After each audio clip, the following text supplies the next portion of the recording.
It's that time of year again, a week away from the start of the Washington State Fair. Here we are. There's so much fun to pack in, from rides to games, food, vendors, shows, and of course so much more. Here to talk all about it is Public Relations Manager Stacy Van Horn. She's a friend of the show. Stacy, it feels like just yesterday we had you right here and we were talking about the spring fair, and then voila, August is almost over. So tell us, what can people expect from the fair this year? Anything new or exciting happening? Yeah, so we have so much going on. You know, we're only a week away, like you said. It seems like just yesterday, yes, we were doing the Taste Northwest and Spring Fair. We're super excited. We're pretty much stocked up with staff. That's what it takes to run this place. So, you know, each year we hire about 1,800 seasonal employees. So we bring those jobs in this area. We're really proud of that. You know, we're the largest fair in the smallest town in the country. And so that does a lot of impact on this community with hotels and everyone. And so we're bringing everybody together and we're super excited. Probably our newest thing that I'm most excited about is our cattle birthing exhibit. And that is exactly how it sounds. So guests will have a chance to see live cattle births, possibly. I mean, you might come, they may have already been born. There might be calves there. You can see bottle feeding, a lot of education. I compare this exhibit to Piglet Palace. For those of you that are familiar with that, the little piggies are born sometimes before fair, sometimes during fair. So this is very similar, but on a larger scale. And it's just a way for us to really keep agriculture involved as we evolve. And then another huge thing about being cost effective with the way the economy is now, we have a new program on weekdays called Fair Meal Deals. And more than 20 of our vendors will offer meals for only $10, which is less than you can get, you know, spend at a lot of fast food restaurants. And you'll get a main entree and a side and or a drink for just $10. So I'm really excited about that one. Goodness. Okay, we've got some educational things and we've got some affordable things. Cattle birthing. I want in on that.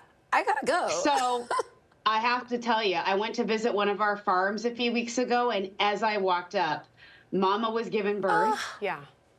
And I'm a Seattle girl, so it was a little culture shock for me. Yeah. It was incredible. And the calves get up and learn to walk within like 5 minutes. And they teeter around. It was beautiful. I think it's going to be really exciting for our guests. And again, even if you don't see the live birth, they will be here on site. You'll get to learn stuff. We're going to have some naming contests. Oh my! All at the Washington State Fair. When I was a kid, I went to a farm, and similar to you, like I grew up in Bellevue, and we helped a calf be born. Like they have a, you know.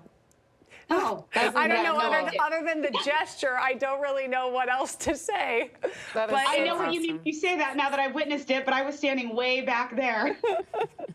What an experience. Let's talk about some of the other activities for the family to enjoy. There's also there's the farm at Sillyville. There's tractor tracks and other events that you guys have planned this year. Absolutely. So, well, you know, starting on opening day, that is the KOMO opening day food drive.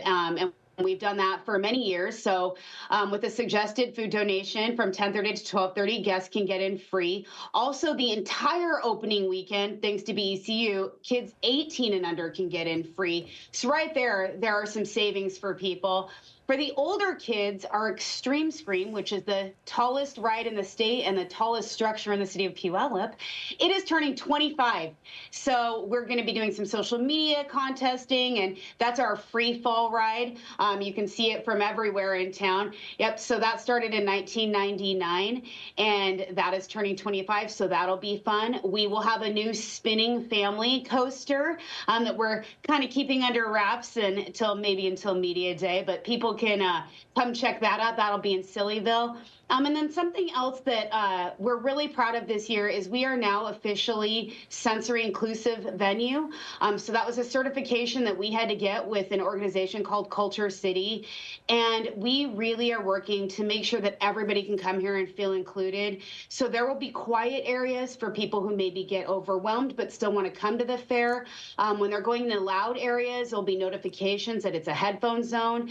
And then at our guest services locations and our info booth, we'll be checking checking out for free Culture City sensory bags, which have sensory tools.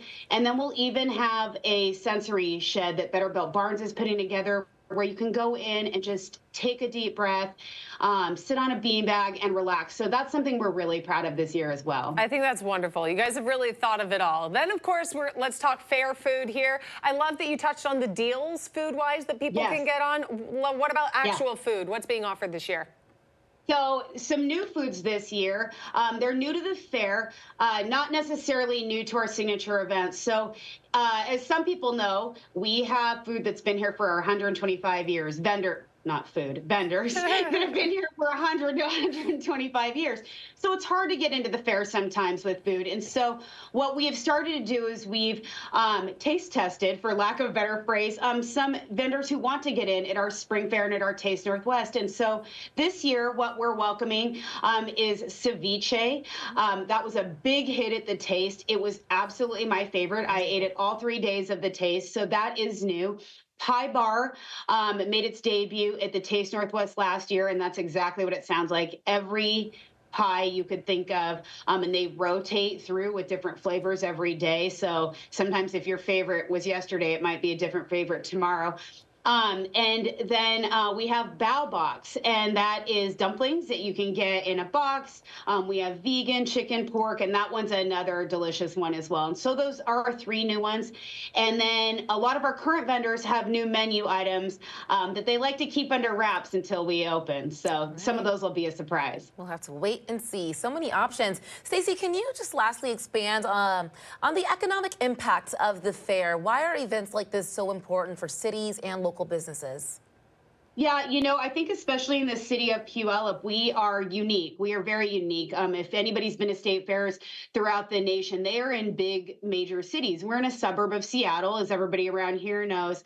And it's a big impact. And we want to continue to make sure that we are giving back to our community in the Puget Sound region. So, for example, we have all of our own parking lots, but those do get full. This time of year, sometimes historically, just from this one event, we have neighbors that can make most of their income for the year. Retirees who park you in their lots. People have seen that. We have churches we partner with that park you in their lots. We bring people from the mall on buses. And as I mentioned earlier, yes, we hired about 1,800 staff. And that's just us. That's just a fair. So there's more than that who are hired to work for Fantastic, for the rides. And they have a partnership with the government where they can bring in people from other countries and work on visas and travel with them. So we're proud to be creating these jobs all throughout. The hotels in the area, we bring them businesses. We have partnerships with them. Last night we had something called a cowboy crawl that was in downtown Puyallup, which is sort of the kickoff of all things rodeo. And we do that to partner with our local chamber in the city of Puyallup and Main Street Association, because we know that when the fair starts, some of the small businesses around are impacted. And then what people may not know is when you come here to shop, all these vendors you see around, a minimum of 85% of them are small business owners. So we're really proud to welcome them to sell their products. I spend a lot of money here during fair. Stacey, thank you so much.